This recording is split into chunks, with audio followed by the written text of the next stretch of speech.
Sœurs et frères dans le Christ, paix, joie, grâce, amour, chacune de vous, au nom de notre Seigneur Jésus-Christ, en ce vendredi de la 27e semaine du temps ordinaire. Nous avons souvent deux façons de réagir en face des choses qui interpellent notre vie et qui demandent que nous ayons un changement, normalement, et qui nous provoquent, des réalités qui nous provoquent. Et quand nous ne voulons pas les accepter ou ne voulons pas, qu'elles entrent en fonction, ou même que les autres en fassent utilisation, alors qu'est-ce que nous faisons simplement? Nous les diabolisons, ou alors on demande les preuves, des signes,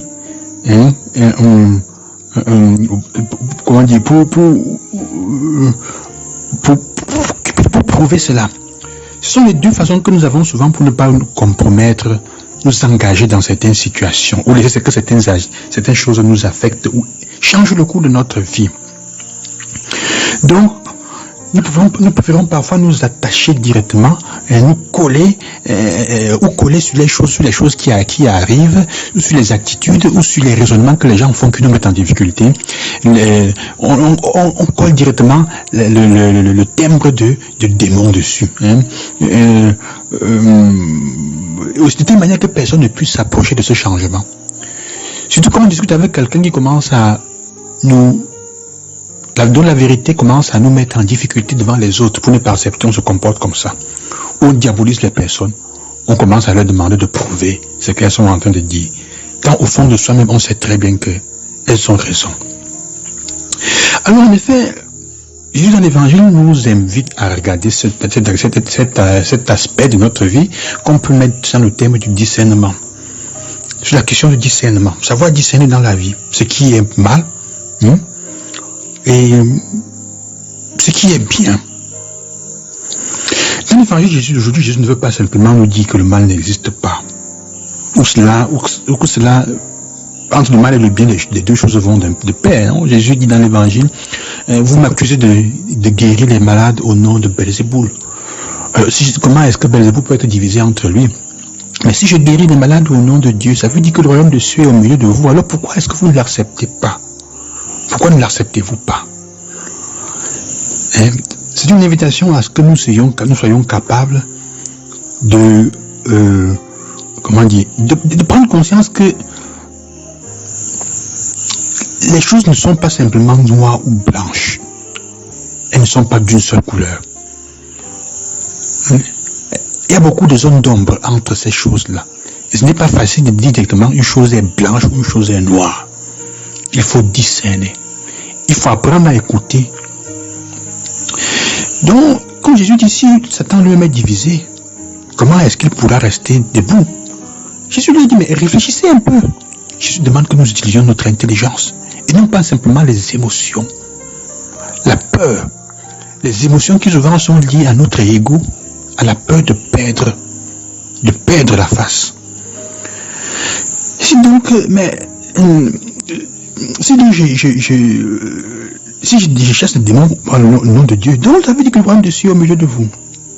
La règle de base que Jésus nous enseigne dans le discernement aujourd'hui est celle d'utiliser le bon sens. Quelqu'un disait que le bon sens n'est pas une chose commune. Le bon sens n'est pas toujours commun aux foules. Beaucoup de nos affirmations sont non réversibles, sont seulement des manifestations d'un raisonnement émotif. Ils n'ont pas le fruit d'un raisonnement, d'une réflexion raisonnable, si on peut dire comme ça. Alors Jésus nous invite à raisonner et à nous rendre compte que les choses ne sont pas toujours ce que les autres semblent nous montrer. Ne sont pas toujours celles que nous voyons. Il faut faire attention parfois à ce que nous voyons. Il faut faire attention parfois à ce qui est dit, à ce qui est raconté, à ce qui est crié sur les toits. Il faut regarder avec attention, apprendre à aller en profondeur. Et souvent dans ce contexte-là, la hâte est notre ennemi. Et Jésus ajoute donc une recommandation en ce qui concerne le mal. Il nous fait comprendre qu'il est possible de chasser le mal de sa propre vie. Il est possible de le faire, personnellement. Mais cela ne nous met pas automatiquement en sécurité. Parce qu'en fait, ce même mal peut revenir dans notre vie, peut revenir en arrière, en se manifestant bien plus fort, en se manifestant bien plus fortement qu'avant. C'est la même logique de celui qui se met à boire, qui arrête de boire, ou de fumer, ou de se droguer, et après il retombe dans la même dépendance. Il est difficile d'en sortir après de nouveau. Alors voilà pourquoi nous devons conserver toujours notre humilité. C'est ça que le Seigneur veut que nous comprenions. Conserver l'humilité, la vigilance, et ne jamais dire, j'ai déjà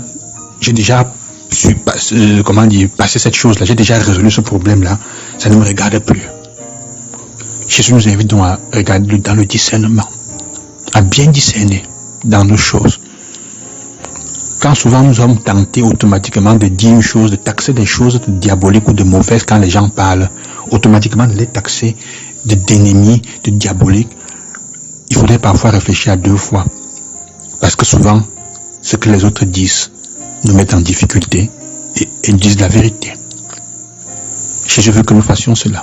Que le Seigneur vous accompagne aujourd'hui dans ce sens de discernement, et qu'il vous bénisse, notre Dieu, et qu'il vous la grâce surtout de savoir justement vraiment discerner ce qui est mal, ce qui est mauvais, et prendre conscience que même si vous avez déjà pu résoudre un problème, un mal, un péché que vous vivez, de faire attention. Ça peut toujours revenir, et quand ça revient de façon très forte. Et le malin est très fort pour ça. Ce que vous chassez par la porte ou par la fenêtre, souvent rentre par la porte. À demain, que Dieu vous bénisse, le soir Jésus-Christ.